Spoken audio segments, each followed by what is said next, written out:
Hi friends, welcome to AchuS tips and recipes. ഇന്ന് ഞാൻ കുറച്ച് ടിപ്സ് ആയിട്ടാണ് വന്നിട്ടുള്ളത്. അപ്പോൾ പലർക്കും അറിയാവുന്ന ടിപ്സ് ആയിരിക്കും. എന്നാലും അറിയാത്തവരുണ്ടെങ്കിൽ അവർക്ക് വേണ്ടിയിട്ടാണ് ഇത് ഷെയർ ചെയ്യുന്നത്. അപ്പോൾ ഒന്നാമത്തെ ടിപ്പ് എന്ന് പറഞ്ഞാൽ നമ്മൾ സാധാരണ കടലക്കറിയൊക്കെ വയ്ക്കാനായിട്ട് 1 കിലോ പാക്കറ്റ് 1/2 കിലോ പാക്കറ്റൊക്കെ പൊട്ടിക്കാറുണ്ട് ഇതുപോലെ.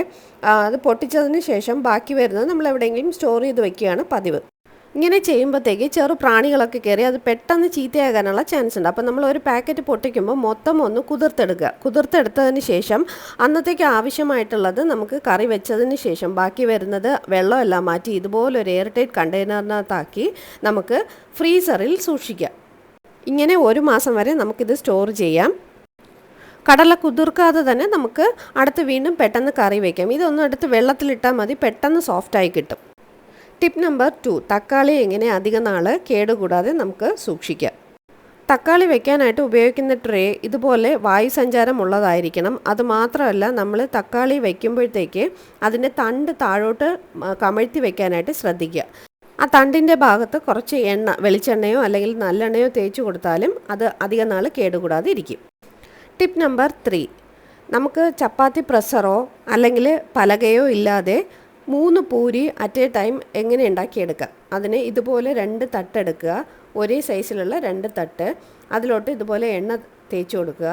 തേച്ചതിന് ശേഷം നമ്മുടെ പൂരിയുടെ മാവ് ഇതുപോലെ ഒന്ന് റോൾ ചെയ്ത് അറേഞ്ച് ചെയ്ത് കൊടുക്കുക.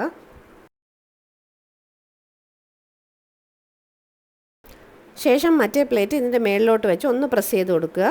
ഇനി ഒന്ന് തിരിച്ചിട്ട് കൊടുക്കാം. തിരിച്ചിട്ടതിന് ശേഷം ഒന്നുകൂടെ ഒന്ന് പ്രസ് ചെയ്ത് കൊടുക്കാം. ഒരേ സമയം 3 പൂരി റെഡി ആയിട്ടുണ്ട്. ഇനി ഇത് വളരെ എളുപ്പത്തിൽ ചുട്ടെടുക്കാവുന്നതേ ഉള്ളൂ. കണ്ടോ, നന്നായിട്ട് പൊള്ളി വരുന്നുണ്ട് പൂരി.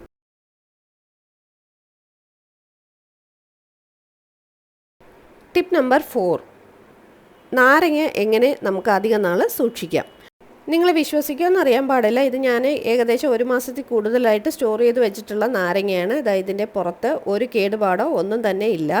അപ്പം ഞാൻ ആദ്യം ടിഷ്യൂ പേപ്പറിലും ന്യൂസ് പേപ്പറിലും ഒക്കെ ഇതുപോലെ കവർ ചെയ്ത് വെച്ചിട്ടുണ്ട്. പക്ഷേ എനിക്ക് നെഗറ്റീവ് ആയിരുന്നു റിസൾട്ട്. അത് കഴിഞ്ഞപ്പോൾ പെട്ടെന്ന് ഒരു ദിവസം ഞാനിതുപോലെ ഒരു ഡയറിയുടെ പേപ്പറാണ് ഇത്, ഡയറിയുടെ പേപ്പറിൽ ഇതുപോലെ ഒന്ന് കവർ ചെയ്ത്, അതായത് നല്ല കട്ടിയുള്ള പേപ്പർ, ഒന്നും എഴുതാത്തതും, അത് എന്താ പറയുന്നത്, വേസ്റ്റ് പേപ്പർ, പ്രിൻ്റഡ് അല്ലാത്ത പേപ്പറിൽ വെച്ച് നമ്മൾ ഇതുപോലെ ഒന്ന് കവർ ചെയ്ത് വെക്കുകയാണെങ്കിൽ നാരങ്ങ അധികം നാൾ ഇതുപോലെ കേടുകൂടാതെ നമുക്ക് സൂക്ഷിക്കാം. അത് മാത്രമല്ല, നമ്മൾ ഫ്രിഡ്ജിനകത്ത് ഡോറിൽ വെക്കുക, നമ്മുടെ ഫ്രിഡ്ജിൻ്റെ ഡോറിൽ സൂക്ഷിക്കുക. അപ്പോൾ അധികം നാൾ കേടുകൂടാതെ ഇരിക്കും. ടിപ്പ് നമ്പർ 5, തേങ്ങ വറുക്കാനായിട്ടുള്ള ഒരു ടിപ്പാണ് പറയുന്നത്. അപ്പോൾ തേങ്ങ നമ്മൾ വറുക്കുമ്പോഴത്തേക്ക് അതിലെ ചെറിയ പൊടികളെല്ലാം പെട്ടെന്ന് കരിഞ്ഞു പോവുകയും വലിയ പീസുകളൊക്കെ നമുക്ക് എന്താ പറയുന്നത് അത് പരുവത്തിന് കിട്ടാതെയും വരും. അങ്ങനെ വരാതിരിക്കാനായിട്ട് നമ്മൾ തേങ്ങ തിരുമ്മിയതിന് ശേഷം മിക്സിയിലിട്ട് ഇതുപോലെ ഒന്ന് കറക്കിയെടുത്തതിന് ശേഷം വറുത്തെടുക്കുകയാണെങ്കിൽ എല്ലാം നമുക്ക് ഈവനായിട്ട് വറുത്തെടുക്കാൻ പറ്റും. നല്ല ടേസ്റ്റുമാണ് കറിക്ക്. അപ്പോൾ ഇതൊന്ന് ട്രൈ ചെയ്ത് നോക്കൂ.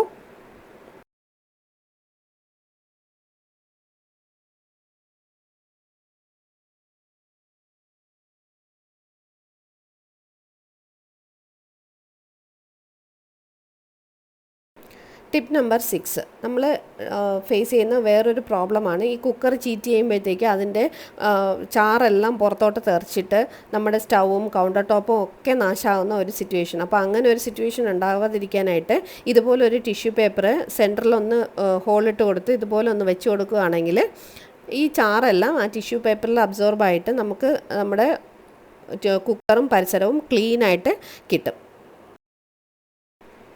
ഇപ്പം ടിഷ്യൂ പേപ്പർ തന്നെ ഇടണമെന്നില്ല, കുറച്ച് കട്ടിയുള്ള പഴയ തുണി ആയാലും മതിയാകും. ഇതുപോലെ ഒന്ന് ഇട്ട് കൊടുത്താൽ അതിലെ ചീറ്റി വരുന്ന വെള്ളമെല്ലാം അത് അബ്സോർബ് ചെയ്യും.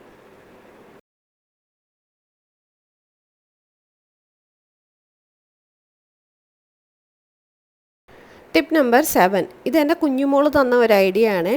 ആളിനെ കാണാനിൽ ഞാൻ തപ്പിയപ്പോഴത്തേക്ക് ആളിവിടെ ഇതാ പരിപാടി കണ്ടോ, ചൂലെടുത്തിട്ട് ചീപ്പ് വെച്ച് ചീകി കൊടുക്കുകയാണ്.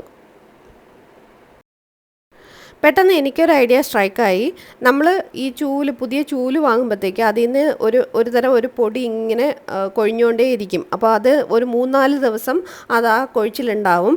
അപ്പോൾ അത് മാറാനായിട്ട് ഒരു ചീപ്പ്, അതായത് പഴയ ചീപ്പ് എടുത്തിട്ട് ഇതുപോലെ ഒന്ന് കോതി കൊടുക്കുമ്പോഴത്തേക്ക് അതിൽ ആ പൊടിയെല്ലാം മാറി നമ്മുടെ ചൂല് നമുക്ക് ക്ലീനായിട്ട് കിട്ടും. അടിയിൽ ഇതുപോലെ ഒരു ന്യൂസ് പേപ്പറോ അല്ലെങ്കിൽ തുണിയോ എന്തെങ്കിലും ഒന്ന് വിരിച്ചു കൊടുക്കുക. അപ്പോൾ ആ പൊടിയെല്ലാം അതിലോട്ട് വീഴും, നമുക്ക് തറയും വൃത്തികേടാകത്തില്ല.